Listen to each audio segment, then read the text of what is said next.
हरे कृष्णा। आज की इस क्लास में सभी भक्तों का स्वागत है। हम कीर्तन से स्टार्ट करेंगे। जय राधा माधव कुंज बिहारी,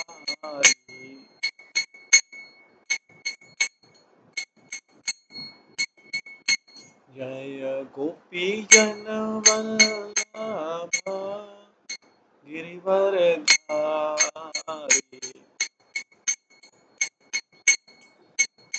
यशोदानंदन व्रज जनरंजन, यमुना तीरावनचारी,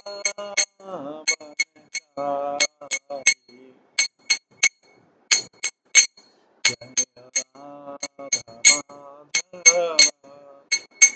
कुंज बिहारी।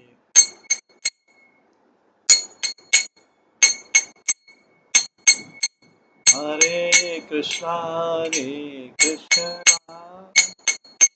कृष्णा कृष्णा हरे हरे, हरे राम राम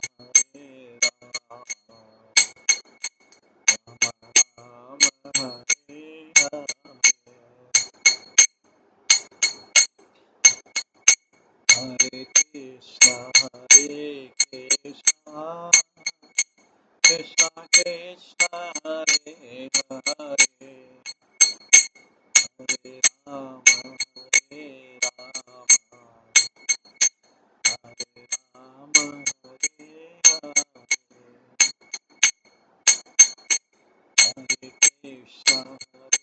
हरे कृष्णा कृष्णा कृष्णा हरे हरे,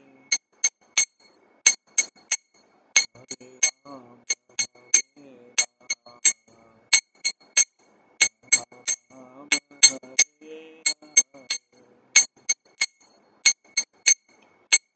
हरे कृष्णा कृष्णा कृष्णा हरे हरे, हरे राम राम राम हरे हरे, हरे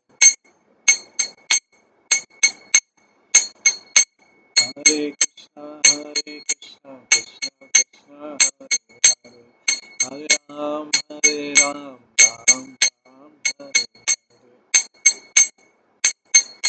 हरे कृष्णा कृष्णा कृष्णा हरे हरे, हरे राम राम राम हरे हरे, हरे कृष्णा कृष्णा कृष्णा हरे हरे, हरे राम राम राम हरे हरे, हरे कृष्णा कृष्णा कृष्णा हरे हरे, हरे राम राम राम हरे हरे, हरे कृष्णा कृष्णा कृष्णा हरे हरे, हरे राम राम राम हरे हरे, जय राधा गोविंद राधा गोविंद राधे, जय राधा माधव राधा माधव राधे, जय गौरानिताय जय गौरानिताय, गौरानिताय जय गौरानिताय, जय जय प्रभुपाद प्रभुपाद प्रभुपाद,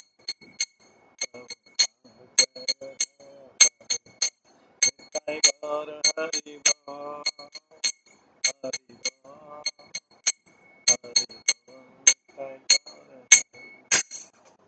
श्री श्री राधा गोविंद देव की जय, श्री जगन्नाथ बलदेव सुभद्रा महारानी की जय, श्री गौर नेताय की जय, श्रील प्रभुपाद की जय।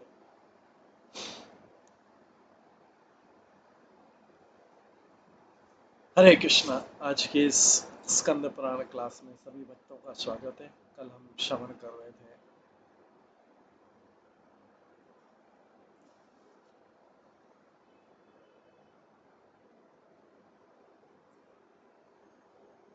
कि किस प्रकार से राजा इंद्रद्युम्न ने अपने एक ब्राह्मण विद्यापति को भेजा, पुजारी का भाई था जो, विद्यापति को भेजा नील माधव का दर्शन करने और उन्हें बताने के लिए। वहां से जब आया तो इंद्रद्युम्न के कहने पर विद्यापति ने वहां का एक्सपीरियंस, अनुभव बताया। पुरुषोत्तम क्षेत्र में कहा कि हम संध्या समय हम नील माधव के विग्रह का दर्शन करने गए थे। उस समय ठंडी हवा बह रही थी और दिव्य सुगंध आ रही थी। तब एक भ्रमित करने वाली ध्वनि वहां आई और धीरे धीरे वो ध्वनि से पता लगा कि जो देवता लोग हैं वो भगवान की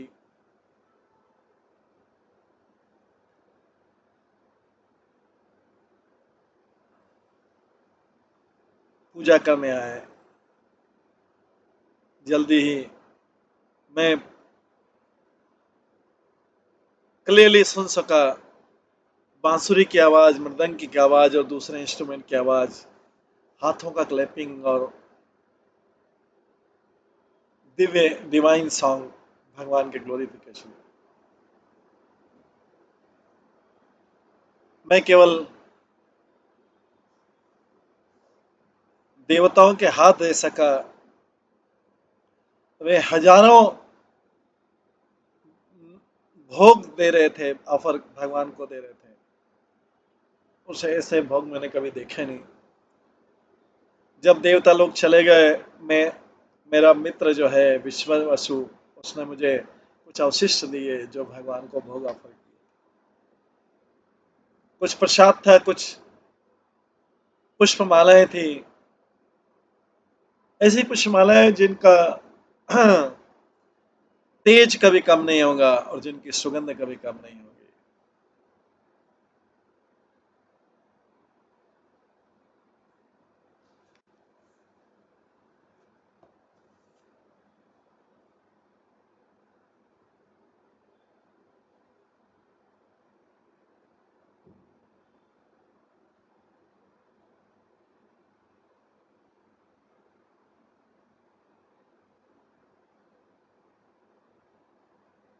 जो पुरुषोत्तम का पवित्र स्थान है, उसमें नील पर्वत है। उसके केंद्र में, उस पर्वत के शिखर पर एक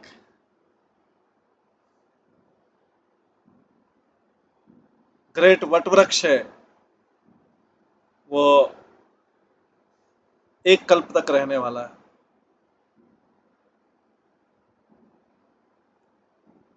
उस वटवृक्ष के पश्चिम में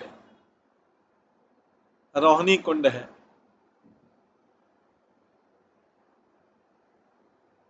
जिसका जल सारे पापों को नष्ट कर देता है। और जो उसका विग्रह है वो पौंड के पूर्व दिशा में, वटवृक्ष के छाया में। उनका साइज जो है, हाइट, ऊंचाई 6 फीट है और वो सुनहरे कमल के फूल पर है। उनकी आंखें खिलते हुए नीले कमल के शोभा को भी मात दे देती है। उनका जो मस्तक है वो अर्धचंद्र से ज्यादा आकर्षक है।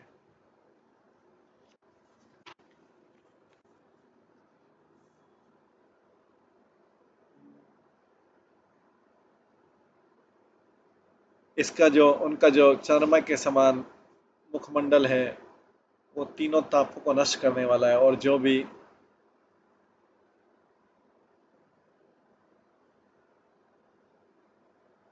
उन लोगों का तीनों ताप नष्ट कर देता है जो उनकी दृष्टि उस पर डालता है। उनकी जो होठ है, बहुत सुंदर स्माइल है। उनके जो चीक्स हैं, गाल हैं, वो डिम्पल या गालों में छेद से, उनकी हंसी से, उनके जो शोल्डर्स हैं चौड़े हैं, कंधे, और उनकी 4 भुजाएं जो हैं वो घुटने तक जाती हैं।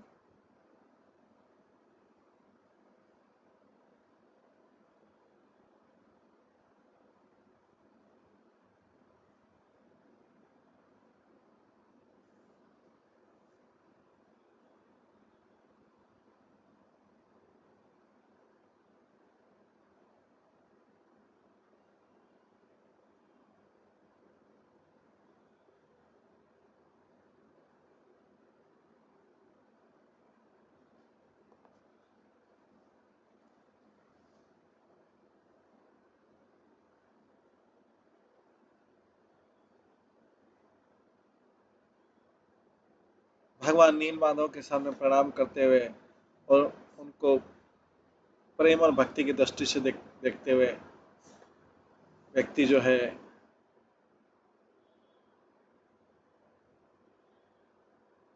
भौतिक जगत के बंधनों से मुक्त हो जाता है। लक्ष्मी अपने हाथ में कमल पुष्प लिए भगवान के बाईं दिशा में उनको गले लगाते हुए,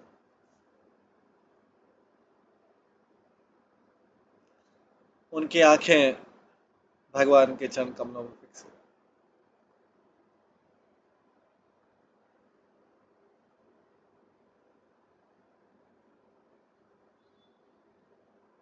मैंने दोनों को उस पर्वत पर देखा।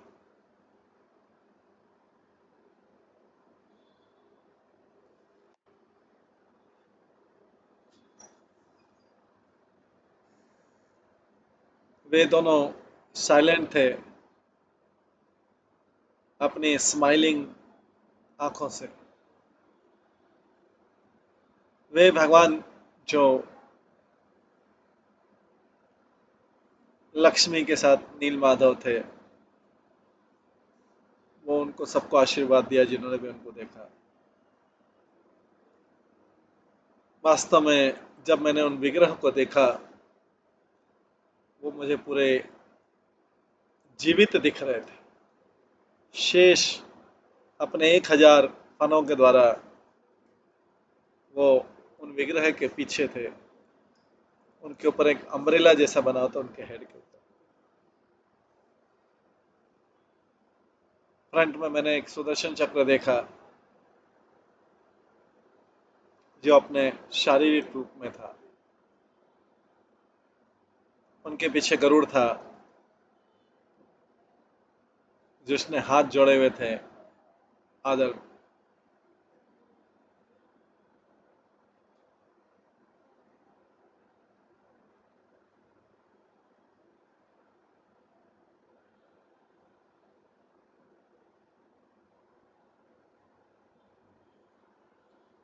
हे राजा,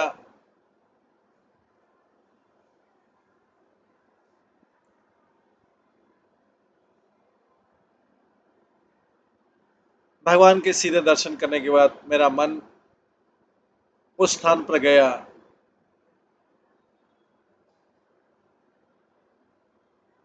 जैसे मुझे रस्सियों द्वारा खींचा जा रहा हो। इससे ज्यादा मैं क्या कह सकता हूँ।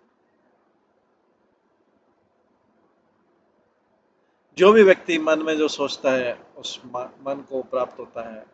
अगर उससे भी ज्यादा अगर वो नील माधव के सामने प्रणाम करता है। मैं पुरुषोत्तम क्षेत्र में गया आपके निवेदन पर। अब आप जो चाहे वैसा कर सकते हैं। राजा इंद्र ने बोला, मैं बहुत संतुष्ट हूँ कि आपने अपना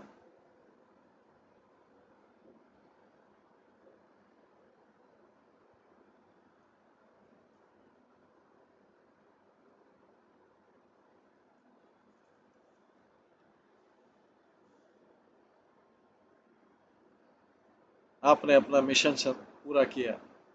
ये शब्द सुन के और जो आपके द्वारा दी गई माला पहन के मैं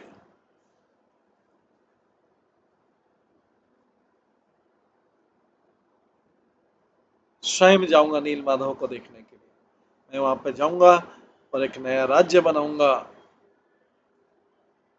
नगरों के साथ, किलों के साथ। हर दिन मैं उस विग्रह का हजारों ऑफरिंग के साथ में करूंगा। मैं ऐसा करूंगा तो भगवान जरूर मेरे ऊपर प्रसन्न हो।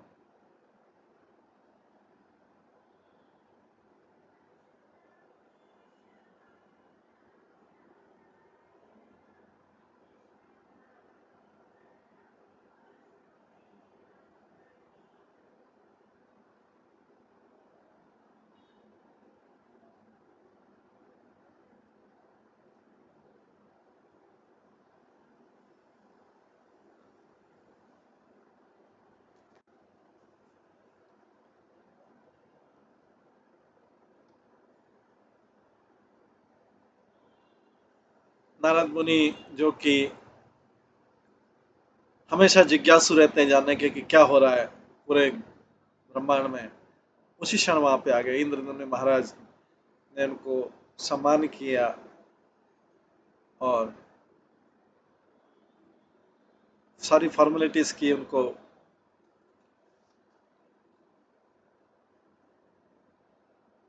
आरोग्य और पाद्य देकर।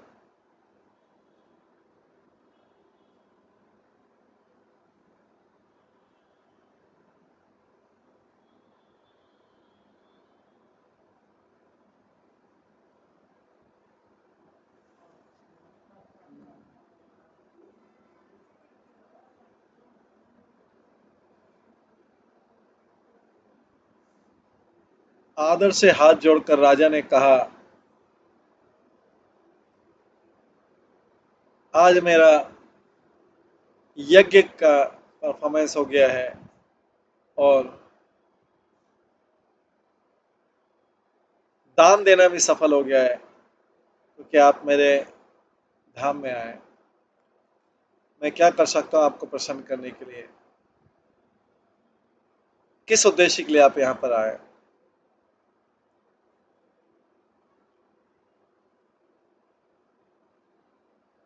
राजा के शब्द सुन के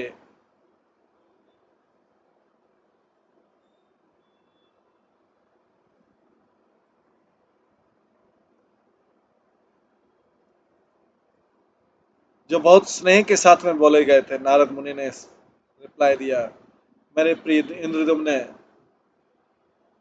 राजाओं में श्रेष्ठ ब्रह्मा जी और दूसरे जो देवता हैं आपके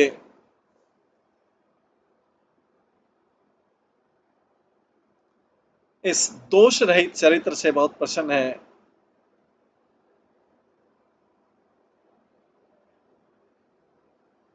और मैं तो पृथ्वी पे नर से मिलने आया था बद्रिकाश्रम में।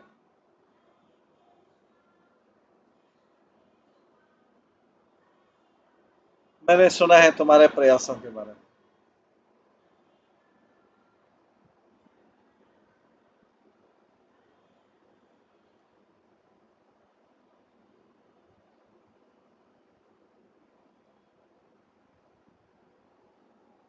आपका जो नील माधव के प्रति भक्ति है, जिन नील माधव का स्थान नील पर्वत पर की गुफा में है, वो है जो भक्ति आपने जो 1000 साल तक भक्ति की थी उसका परिणाम। भगवान विष्णु के प्रति भक्ति केवल यही हैप्पीनेस का कारण है जो भौतिक जगत के वन में घूम रहे हैं, जो कि हर स्टेप पे कांटे हैं, तीन तापों के।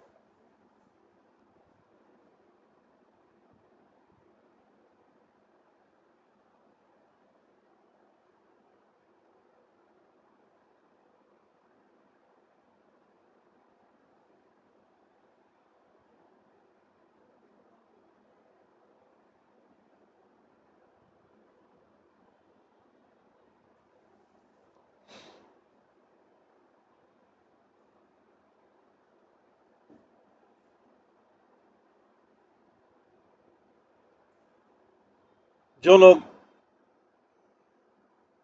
इस भौतिक सागर में बिना किसी सपोर्ट के नीचे डूबे जा रहे हैं, जहां पर द्वैतवाद, हिंसक तूफान की तरह है, और जहां पर क्रॉस करना बहुत डिफिकल्ट रहता है, वहां पर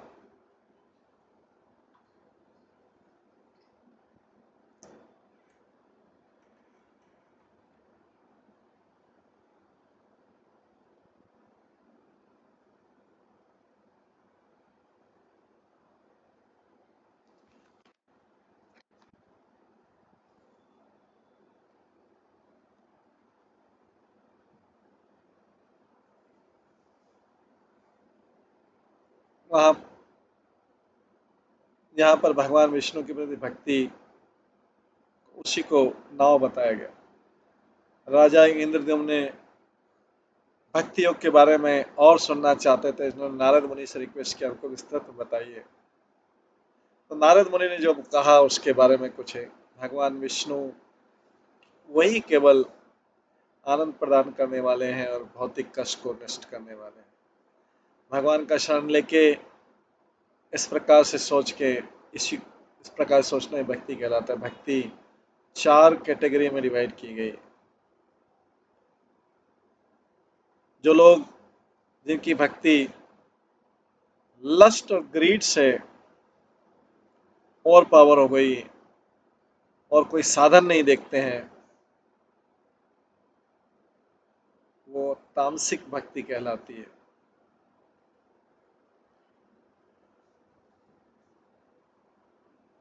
ऐसी भक्ति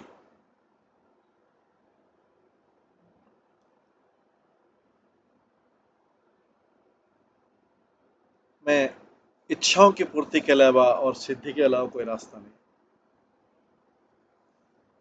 उसके बाद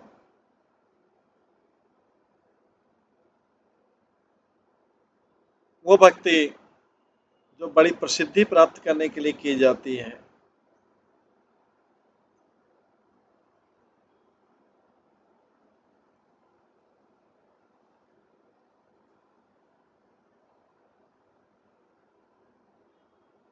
जिसमें प्रतिद्वंदी को और पावर किया जाता है और स्वर्ग में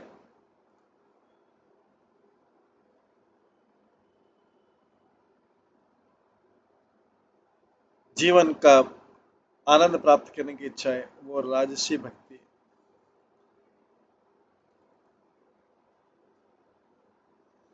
सात्विक भक्ति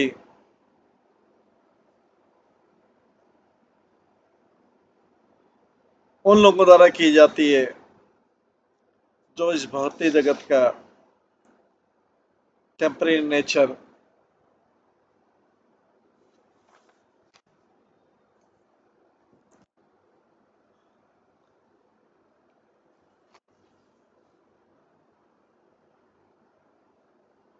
भौतिक जगत का टेम्परेरी नेचर का समझते हैं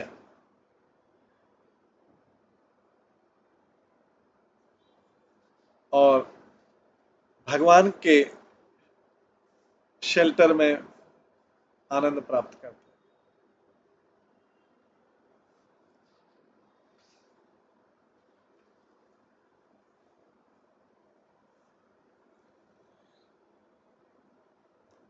जो व्यक्ति समझते हैं कि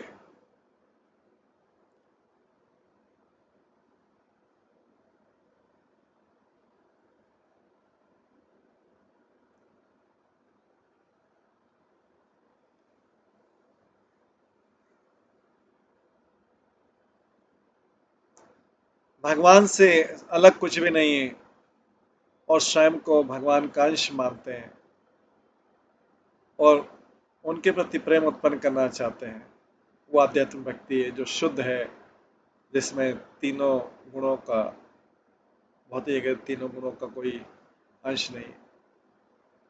इस प्रकार की भक्ति बहुत दुर्लभ है।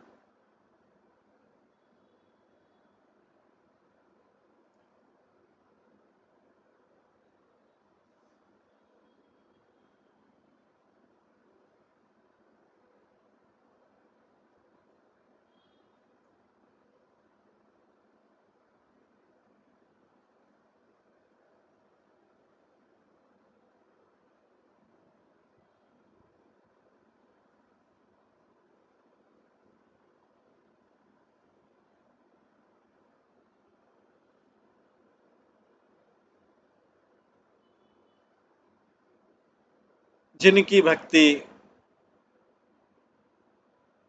सात्विक प्रवृत्ति की होती है, वो ब्रह्मा का स्थान, ब्रह्मा के लोक को प्राप्त करते हैं। जिनकी भक्ति राजसिक होती है, वो इंद्र का स्थान प्राप्त करते हैं और जगत का आनंद, संसारी आनंद लेके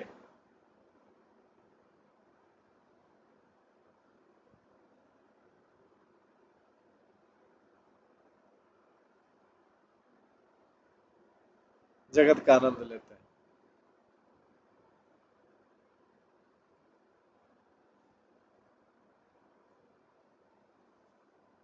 और जिनकी भक्ति तामसिक प्रकार की होती है, वो पितृलोक में जाते हैं और इसके बाद वो पृथ्वी पर आते हैं भक्ति को, ऊंची भक्ति उत्पन्न करने की। सामान्य ऐसा जो तामसिक भक्त है वो आगे आगे राजसिक भक्ति करेगा, और राजसिक भक्ति जो है सात्विक भक्ति करेगा आगे आने वाले जन्मों में। किसी भी केस में जो भक्ति है,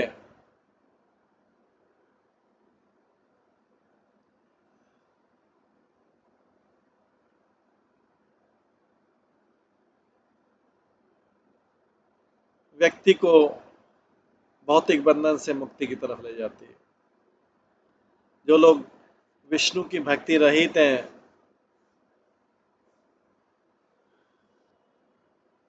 उनका कर्म और तपस्या और उनके जो तीर्थ यात्रा हैं केवल भौतिक आभूषण है। लो फैमिली में जन्म लेते हुए भी भगवान विष्णु का जो भक्त है उसकी सम्मान किया जाना चाहिए सबके द्वारा।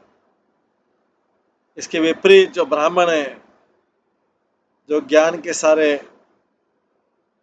विभाग में कुशल है पर भक्ति में नहीं है, उसका कोई सम्मान करने की जरूरत नहीं।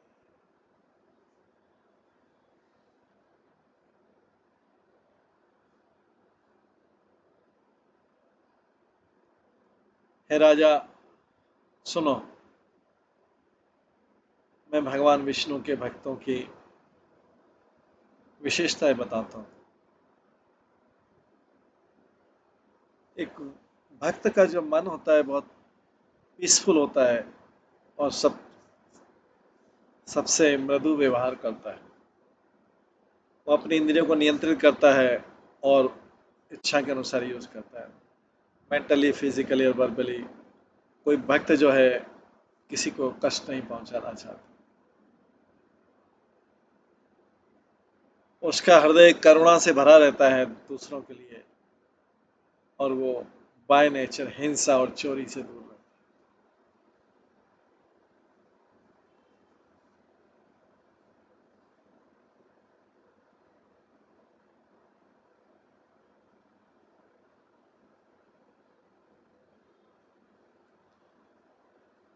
भक्त लोग जो हैं दूसरों की अच्छी क्वालिटी की प्रशंसा करते हैं और वो उन सब कार्यों को देख के प्रसन्न होते हैं जो दूसरों के कल्याण के लिए किया जाता है। वे स्वभाव में बहुत शुद्ध रहते हैं, बहुत पोलाइट रहते हैं और दूसरे की तरफ रिस्पेक्टफुल रहते हैं। बिना ईर्ष्या के और प्रतिस्पर्धा के वे देखते हैं कि किस प्रकार से भगवान वासुदेव हर किसी के हृदय में निवास करते हैं। वे हमेशा दुष्टों के प्रति सहानुभूति रखते हैं क्योंकि वो सबका कल्याण चाहते हैं।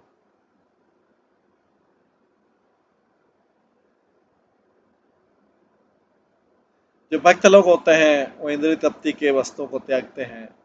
उनका जो प्रेम रहता है भगवान के प्रति, वो इंद्रिय तृप्ति के प्रेम से बहुत ज्यादा रहता है।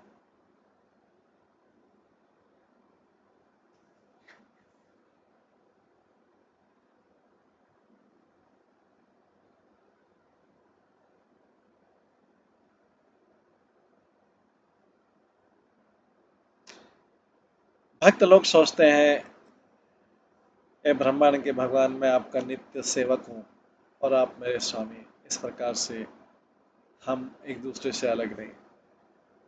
मैं, क्योंकि मैं तुम्हारा अंश हूँ, और इसके क्योंकि तुम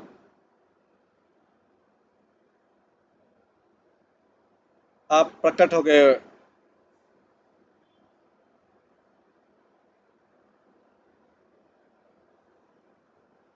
सेवी के रूप में, तो मैं सेवक हूँ। इस भाव से भक्त लोग हमेशा भगवान की प्रशंसा करते हैं। वे भौतिकतावादी लोगों को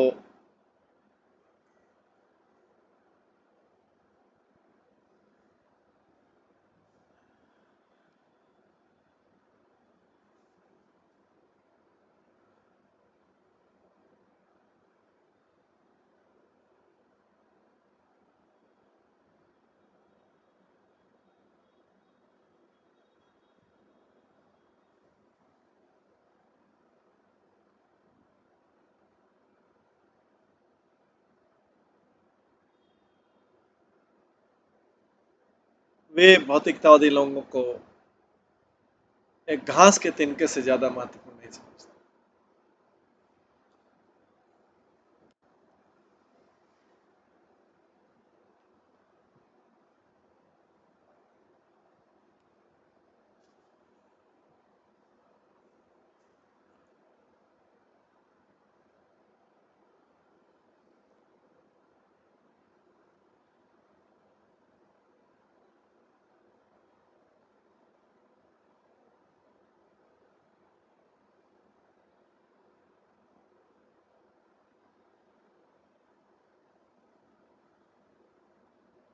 वे दूसरों की कमजोरी का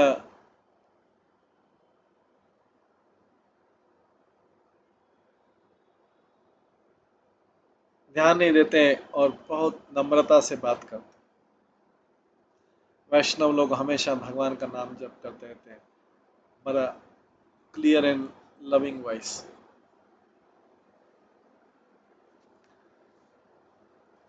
वे भौतिक संपत्ति का प्राप्ति को यूजलेस प्रयास समझते हैं। वे अपने शरीर को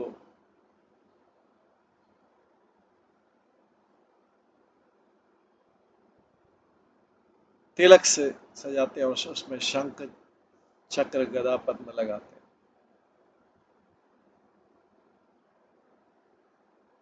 वे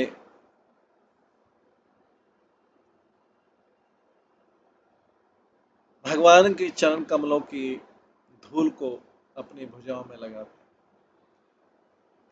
भक्त लोग हमेशा विजयी रहते हैं, सुंदर रहते हैं, अभिमान त्याग देता है और झूठी प्रतिष्ठा अपने मन से त्याग देता है। मेरे प्रिय राजा, अब इस प्रकार मैंने आपको भगवान विष्णु के भक्तों की विशेषताएं बतलाई।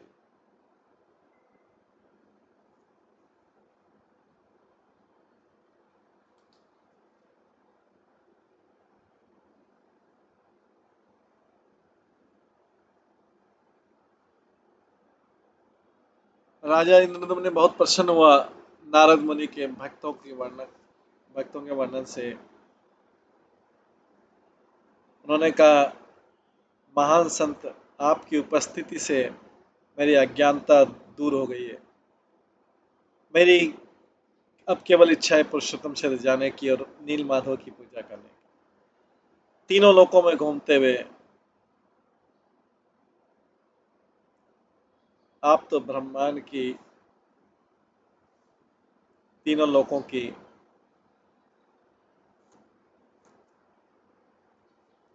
सारी चीजें जानते हैं। मेरे रथ में चलते हैं और हम दोनों नील माधव का दर्शन करने चलते हैं। नारद मुनि राजा के साथ जाने को तैयार हो गए और उन्होंने एक शुभ समय फिक्स किया उस यात्रा को प्रारंभ करने की। राजा इंद्रदम्न ने सारे राज्य में घोषणा कर दी कि हर किसी को पुरुषोत्तम क्षेत्र में शिफ्ट हो जाना है। उसने सब ऑर्डर दिया, सब लोग अपना सामान पैक कर लीजिए, और कहा कि वहाँ पे रहते हुए वो अपनी नित्य कर्तव्य करते रहेंगे जो यहाँ पे करते हैं, मतलब जो बिजनेस है जो करता है। इस प्रकार से राज्य में सबने अपना सामान लिया और जाने के लिए तैयार हुए। ऐसा लग रहा था पूरा राज्य ने पैकअप कर लिया है और नीलांचल जाने के लिए तैयार।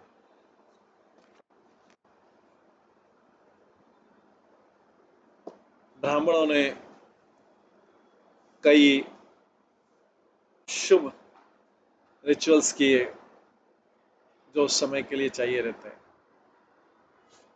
अंत में नारद के कहने पर राजा इंद्रद्युम्न अपने रथ पर सवार हुआ और चला गया सबके साथ। वे जो अभी आधुनिक उड़ीसा है वहां पर पहुंचकर रुके और वहां पे अपनी ड्यूटी करके जब महाराजा इंद्र ने इस प्रकार से आराम से बैठे हुए थे नारद मुनि के साथ में, दरबार का डांस देख रहे थे, संगीतकारों का संगीत सुन रहे थे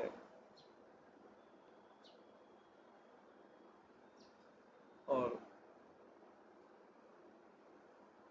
भाटों का उच्चारण सुन रहे थे,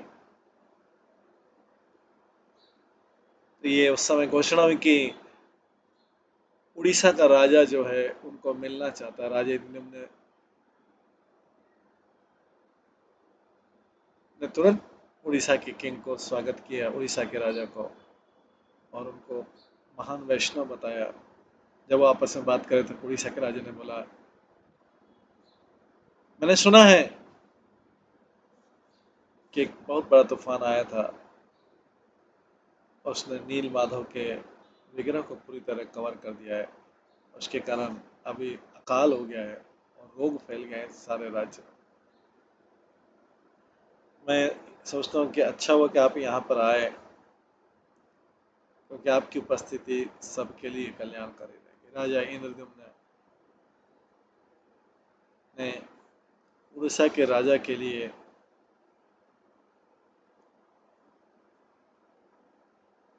विश्राम कराने का अरेंजमेंट किया और बहुत निराशा के साथ में उन्होंने नारद मुनि से बुलाया, संत ये क्या हो गया,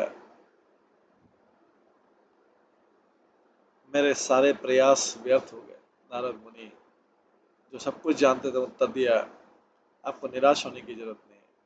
निश्चित रहिए कि आपके जैसे महान संत की इच्छा कभी भी अनफुलफिल नहीं रहती।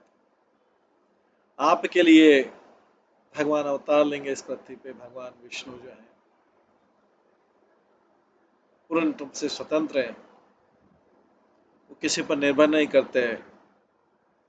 जबकि दूसरे विग्रह जो है शिव और दुर्गा है वो भगवान विष्णु के ऊपर निर्भर करते हैं। इस बात के बारे में निश्चिंत रहे कि आप पुरुषोत्तम क्षेत्र के इस होली प्लेस में भगवान को देखेंगे। वास्तव में भगवान ब्रह्मा जो है उन्होंने मेरे को भेजा है, आपके पास इसलिए भेजा है। मैं अभी इसके बारे में आपको और बताऊंगा। राजा इंद्रद्युम्न जो है नारद के शब्दों से और उत्साहित हुआ। उसने सोचा कि अगर इस ब्रह्मांड के परम पिता ने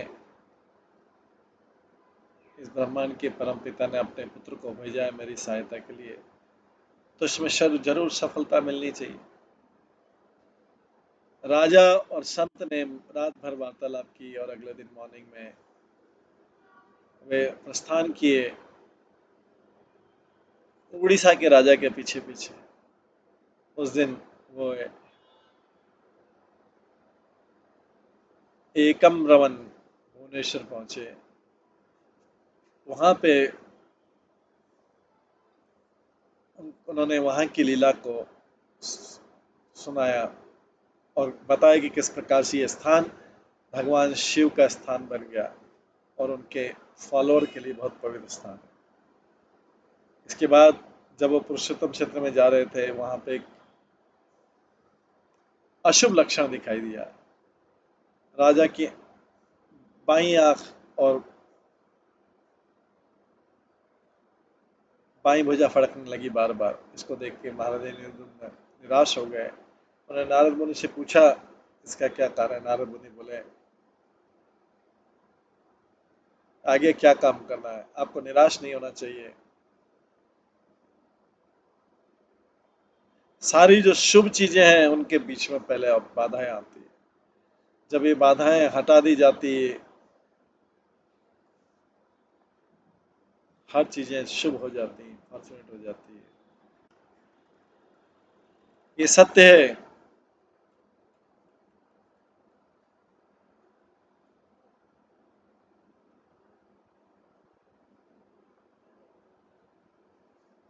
कि जो विग्रह जिनके लिए आपने ये यात्रा ली है वो चले गए हैं, रेत से कवर हो गए हैं। उस दिन के बाद जब विद्यापति ने उनका दर्शन किया था, अब जो विग्रह है नीचे के लोकों में आ गए। ये सुन के महाराज इंद्रद्युम्न ने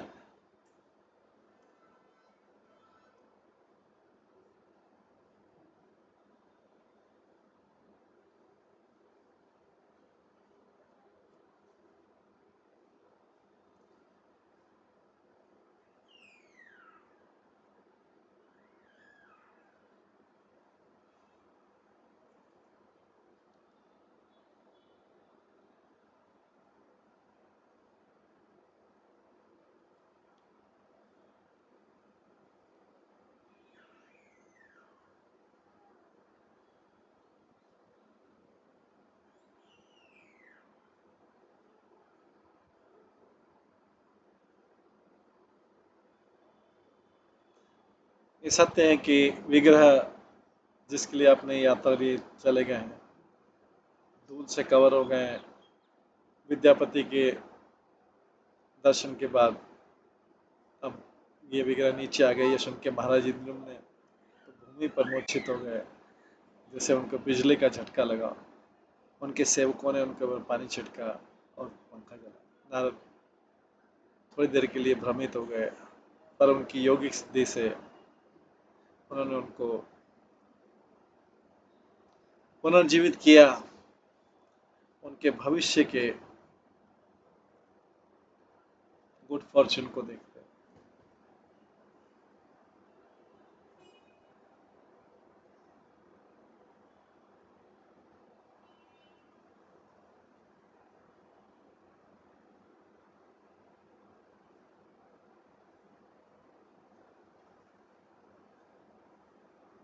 चेतना प्राप्त पुनः चेतना प्राप्त करने के बाद महाराज इंद्रद्युम्न ने उठ खड़े हुए और नारद मुनि के चरणों पर गिर के बोले कि मैंने ऐसा क्या पाप किया है पूर्व जन्म में, और विद्यापति ने ऐसा क्या पुण्य किया है कि वो नील माधव के दर्शन कर पाए।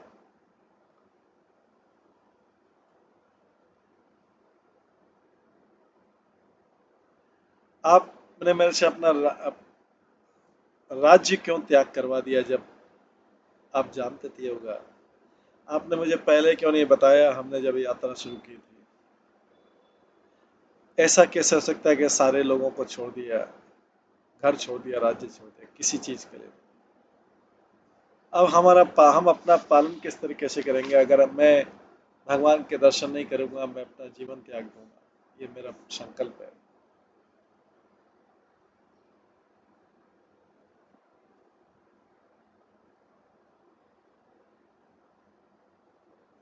और मैं अपने पुत्र के साथ जाऊंगा, प्रजा के साथ में, मेरे राज्य में, और वहां पे अपने पुत्र को वहां का शासक करूंगा। मैं यहाँ पर रहूंगा, नील माधव के ऊपर ध्यान करता रहूंगा, और मैं उपवास करता रहूंगा मृत्यु तक, या जब तक मेरी लाइफ सफल नहीं हो जाती। जब राजा इंद्रद्युम्न इस प्रकार से शोक कर रहा था, नारद मुनि उनको उठाया, कहा, बहुत मधुर और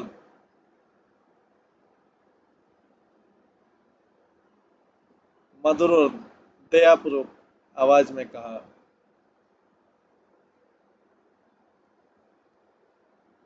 कि आप तो एक साहसी वैष्णव हो।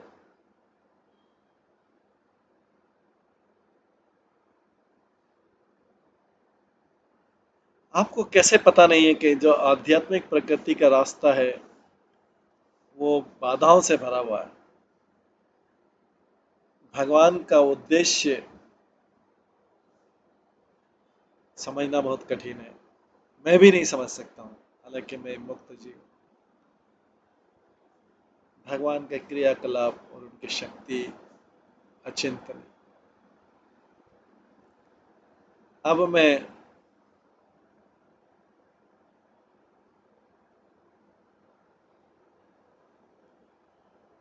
आपको अच्छी न्यूज बताता हूँ।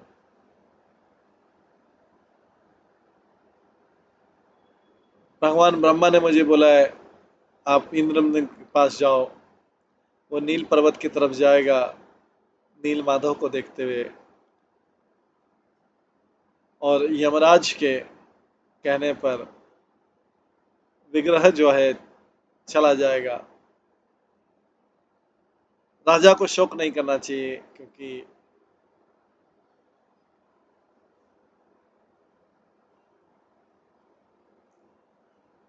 इसके विपरीत और कुछ नहीं हो सकता है। राजा से कहना, मैं भगवान विष्णु के पास ही याचना करूंगा कि वो श्वेत द्वीप से आए और पुरुषोत्तम क्षेत्र में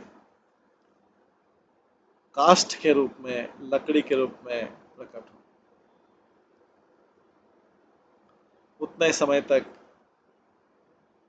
राजा को 1000 अश्वमेध यज्ञ करना चाहिए।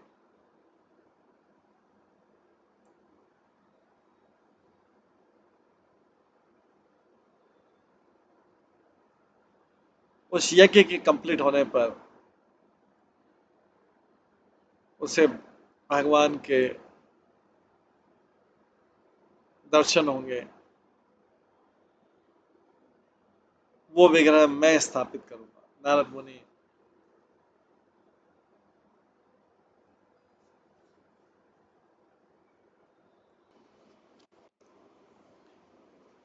अब मैं आपको एक अच्छा समाचार देता हूँ। भगवान ब्रह्मा ने मुझे कहा है कि आप इंद्रधनु के पास जाओ, और इस तरह से उन्होंने भगवान के द्वारा बताई गई सारी बात की। नारद मुनि ने इस प्रकार से कंक्लूड किया कि मेरे प्रिय राजा, यहाँ पर एक समतल भूमि है कुरुक्षेत्र में, जो कि सुटेबल है अश्वमेध यज्ञ के लिए। हम वहाँ पर जाएंगे, और वहाँ पर भगवान नरसिंह देव के विग्रह नील पर्वत पर हैं। हम वहाँ पर अश्वमेध यज्ञ करेंगे, क्योंकि जन कल्याण के लिए देरी ठीक नहीं। नील पर्वत पर चढ़ने के बाद में राजा और उनके सारा जो साथी थे वो उस स्थान पर पहुंचे जहाँ पे भगवान नरसिंहदेव एक काले वृक्ष के नीचे थे। भगवान का मुख खुला हुआ था, उनके बड़े बड़े दांत थे, और उनके जो बाल बिखरे हुए थे, बहुत भयानक लग रहे थे ये। अपनी 3 आंखों से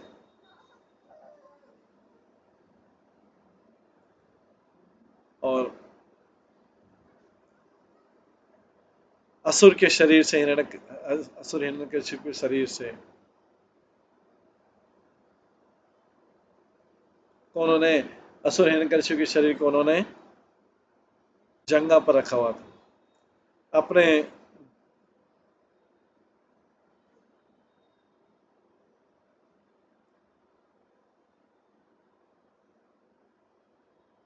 अपने जबड़े से, नाखूनों से वो असुर का पेट फाड़ रहे थे, और उनके आंखों से अग्नि निकल रही थी। उनके जो चरण कमल थे पृथ्वी के अंदर जा चुके थे। उन्होंने क्रोध में पृथ्वी के अंदर उन चरण कमलों को दबा दिया था।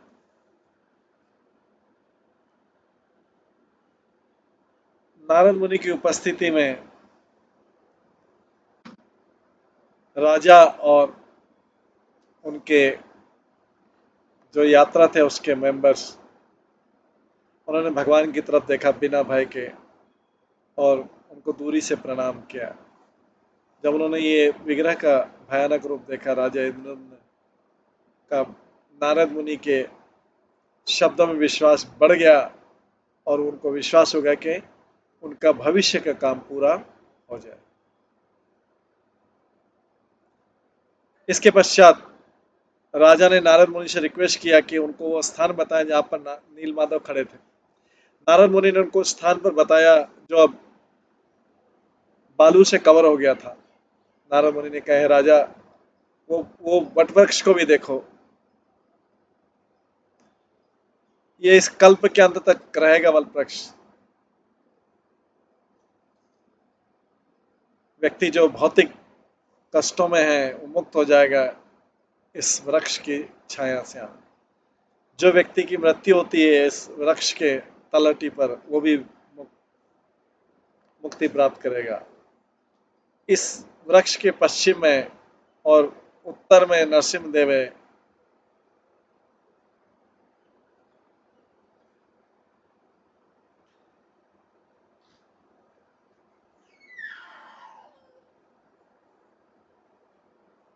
यहाँ पे नील माधव खड़े रहते थे। ये नील माधव एक बार फिर से आएंगे इस जगत में। जिस प्रकार से श्वेत द्वीप जो है भगवान का धाम है क्षीर सागर में, उसी तरह ये भगवान का जम्बू द्वीप में स्थान है। ये कहकर नारद मुनि ने उस एग्जैक्ट स्थान को बताया जहाँ पे नील माधव पहले स्थित थे। इंद्रदेव ने महाराज वहाँ पे गए और उस स्थान पर प्रणाम किया। उसके बाद उन्होंने बहुत सुंदर प्रार्थना की और कंक्लूड किया, हे भगवान मुझे आशीर्वाद दीजिए, मैं दुष्ट हूँ और आपकी शरण में आना चाहता हूँ।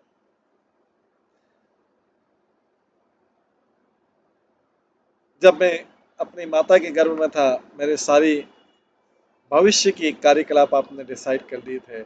मेरा जीवन इस प्रकार से जाए, मैं केवल आपसे ही प्रार्थना करता हूँ। पहले आपका विग्रह यहाँ पर उपस्थित था, सब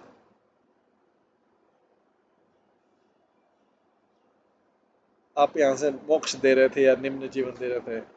मुझे आपका वो रूप के दर्शन दीजिए मेरी इस आंखों से, मेरे इसके अलावा कोई इच्छा नहीं।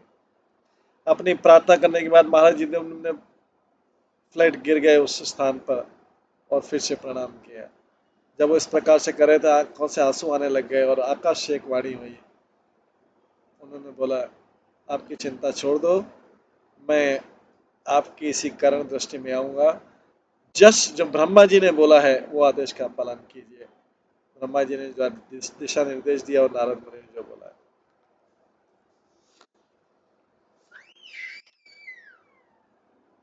इस प्रकार से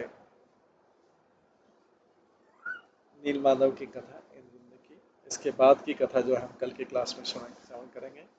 आज की क्लास को यहीं पे विराम देते हैं। सभी भक्तों का बहुत बहुत धन्यवाद। सब भक्तों के लिए एक बार हरे कृष्ण महामंत्र का जप करते हैं। हरे कृष्णा कृष्णा कृष्णा हरे हरे, हरे राम राम राम। श्रीमद् स्कंद पुराण की जय। श्रील प्रभुपाद की जय। सभी भक्तगणों की जय।